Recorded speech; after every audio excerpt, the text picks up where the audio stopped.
ವಾಲ್ಮೀಕಿ ಪುತ್ಥಳಿ ಅನಾವರಣ ನಿಮಿತ್ತ ನಗರದಂಥ ಬ್ಯಾನರ್ಗಳನ್ನು ಅಳವಡಿಕೆ ಮಾಡಲಾಗ್ತಿತ್ತು. ಅದರಂತೆ ಜನಾರ್ದನ್ ರೆಡ್ಡಿ ಅವರ ಮನೆ ಮುಂದುಗಡೆ ಕೂಡ ಬ್ಯಾನರ್ ಅಳವಡಿಕೆ ಮಾಡಲಾಗ್ತಾ ಇತ್ತು. ಆದರೆ ಉದ್ರಿಕ್ತ ಗುಂಪು ನಡಿಗೆ ಗಲಾಟೆ ಆಗಿತ್ತು. ಆ ಗಲಾಟೆ ಸಂಬಂಧಪಟ್ಟ ಪ್ರತ್ಯಕ್ಷದರ್ಶಿಯಾಗಿರ್ತಕ್ಕಂಥ ಮಾಜಿ ಸಚಿವರು ಶ್ರೀರಾಮುಲು ನಮ್ಮ ಜೊತೆಗಿದ್ದಾರೆ. ಸರ್, ಈಗ ಬ್ಯಾನರ್ ಕಟ್ಟೋ ವಿಚಾರಕ್ಕೆ ಸಂಬಂಧಪಟ್ಟಂತೆ ಗಲಾಟೆ ಆಯಿತು. ನೀವು ಕೂಡ ಸ್ಥಳದಲ್ಲಿದ್ದರು. ಏನಾಯ್ತು ಸರ್? ಯಾರಿಂದ ಸಮಸ್ಯೆ ಆಯಿತು? ಬಹುಶಃ ಜನಾರ್ದನ್ ರೆಡ್ಡಿ ಅವರು ಶಾಸಕರಿದ್ದಾರೆ ರೀ. ಬೆಳಗ್ಗೆ ಪಾಪ ಅವ್ರದ್ದೇ ಆದಂಥ ಕಾಂಗ್ರೆಸ್ಸಿನ ಭಾಳಷ್ಟು ಮಂದಿ ಹಿಂಬಾಲಕರು, ಅವ್ರ ಅಭಿಮಾನಿಗಳು ಎಲ್ಲರೂ ಕೂಡ ದಾರಿ ಉದ್ದಕ್ಕೆ ಕೂಡ ಬ್ಯಾನರ್ ಕಟ್ತಾ ಇದ್ದಾರೆ. ಜನಾರ್ದನ್ ರೆಡ್ಡಿಯವರು ಮನೆಗೆ ಹೋಗೋಂಥ ಆದಿನೇ ಬ್ಯಾನರ್ ಕಟ್ಟ್ಯಾರಂತ್ರಿ.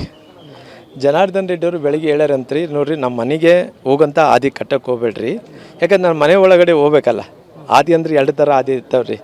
ಆ ಒಳಗೆ ಬರೋಂಥ ಆದಿಯಲ್ಲಿ ಕಟ್ಟಿದಂಥ ಟೈಮಲ್ಲಿ ಜನಾರ್ದನ್ ರೆಡ್ಡಿಯವರು ಅಡ್ಡ ಆಗುತ್ತೀರಿ ಅಂತ ಹೇಳಿದ್ದಾರೆ. ಸ್ಥಳೀಯರೆಲ್ಲರಿಗೂ ನಾವು ಅಕ್ಕಪಕ್ಕದಲ್ಲಿದ್ದಂಥವ್ರು ಅವ್ರು ಹೇಳಿದಾರಂತ್ರಿ, ಇಲ್ಲ ರೀ ಜನಾರ್ದನ್ ರೆಡ್ಡಿಯವರು ತಾವು ಹೇಳಿದ ಮೇಲೆ ಆಯಿತು ಅಂತ ಹೇಳಿದಾರಂತ್ರಿ. ಅಷ್ಟೊತ್ತೊಳಗೆ ಜನಾರ್ದನ್ ರೆಡ್ಡಿಯವರು ಗಂಗಾವತಿಗೆ ಹೊಟ್ಟುಬಿಟ್ಟಾರ್ರಿ. ಗಂಗಾವತಿಗೆ ಹೋಗಿ ಬರೋಂಥ ಟೈಮಲ್ಲಿ ನನಗೆ ಫೋನ್ ಬಂತು ರೀ ಸಾಯಂಕಾಲ. ರಾಮುಲು ಎಲ್ಲಿದ್ದೀವಿ ಅಂತ ಹೇಳಿದೆ. ನಾನು ಬೆಂಗಳೂರಿಂದ ಬರ್ತಾಯಿದ್ದೀನಿ ರೀ ಅಂತ ಹೇಳಿದೆ.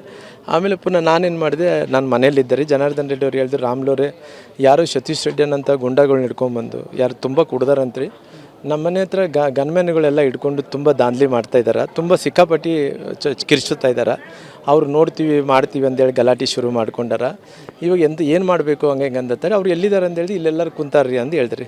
ಜನಾರ್ದನ್ ರೆಡ್ಡಿ ಏನಂದ್ರೆ, ರಾಮುಲವ್ರೆ ನಾನು ನಿಮ್ಮ ಮನೆಗೆ ಬರ್ತಾಯಿದ್ದೀನಿ ಬರ್ರಿ ಅಂತ ಹೇಳಿದ್ರೆ, ಬರ್ರಿ ಅಂತ ಹೇಳಿದೆ. ನಮ್ಮ ಮನೆಯಿಂದ ನಾನು ಜನಾರ್ದನ್ ರೆಡ್ಡಿ ಕೂಡಿ ಬಂದಂಥ ಟೈಮಲ್ಲಿ ನಾವು ನಡ್ಕೊಂಡು ಬರ್ತಾಯಿದ್ರಿ. ನಮ್ಮ ಹತ್ರ ಒಂದು 20-30 ಮಂದಿ ಇದ್ದರು ರೀ ನಮ್ಮ ಮನೆ ಹತ್ರ ಮಾತಾಡೋಕ್ಕೆ ಬಂದಂಥವ್ರು.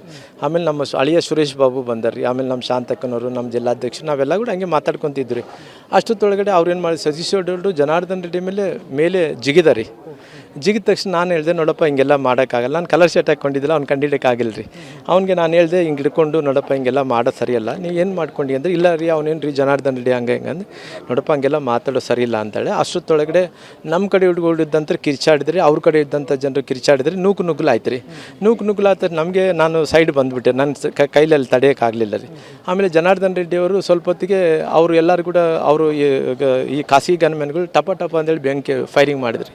ಫೈರಿಂಗ್ ಮಾಡಿದಂಥ ಟೈಮಲ್ಲಿ ನಮಗೇನು ಗೊತ್ತಾಯಿತು, ಯಾಕೆ ಫೈರಿಂಗ್ ಆಗ್ತಾಯಿದೆ ಅಂತೇಳಿ. ಅವ್ರು ಖಾಸಗಿ ಗನ್ಮ್ಯಾನ್ಗಳು ಏನು ಗೊತ್ತಿಲ್ಲ ನೋಡಿರಿ, ಚಿಕ್ಕಾಪಟ್ಟಿ ಆರಿಸ್ತಾ ಇದ್ದಾರೆ. ಹೆಂಗೆ ಬೇಕಂಗೆ ಫೈರಿಂಗ್ ಮಾಡ್ತಾರೆ. ನಾನು ಹೇಳೋದಲ್ರಿ, ಅವರು ವಾಟ್ಸಪ್ಪು ಫೇಸ್ಬುಕ್ಕಲ್ಲೆಲ್ಲ ಕೂಡ ಕಾಣ್ತೀವಿ. ಅವರು ನೇರವಾಗಿ ಆರಿಸಿರೋಂಥ ಕೂಡ ಗೊತ್ತಾಗಿದ್ರಿ.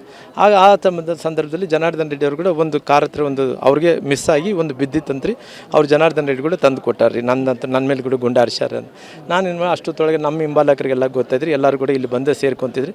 ಒಬ್ರಿಗೊಬ್ರು ಸೇರಿಕೊಂಡಂಥ ಟೈಮಲ್ಲಿ ಅವ್ರೇನು ಮಾಡಿದ್ದಾರೆ, ಎಲ್ಲ ಪ್ಲ್ಯಾನ್ ಮಾಡಿಕೊಂಡು ಕಲ್ಲು ತುರಾಟ ಅದೆಲ್ಲ ಮಾಡಿದ್ದಾರೆ.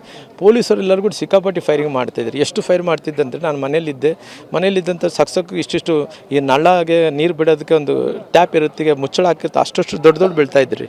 ಬೀಳಂದ್ರೆ ನಾನು ಕೇಳಿದೆ, ಏನು ಇಷ್ಟು ದೊಡ್ಡ ಬೀಳ್ದ? ಪೊಲೀಸರು ಫೈರಿಂಗ್ ರೀ ಅಂತೇಳಿ ನಮ್ಮ ಗನ್ಮ್ಯಾನ್ ಹೇಳ್ದೆ. ಆ ಪೊಲೀಸರು ಗುಂಡು ಕಂಡು ಹಿಡಿತಾರೆ ನೋಡ್ರಿ. ಹೌದ್ರಿ ಅಂತ ಹೇಳಿದ್ರು.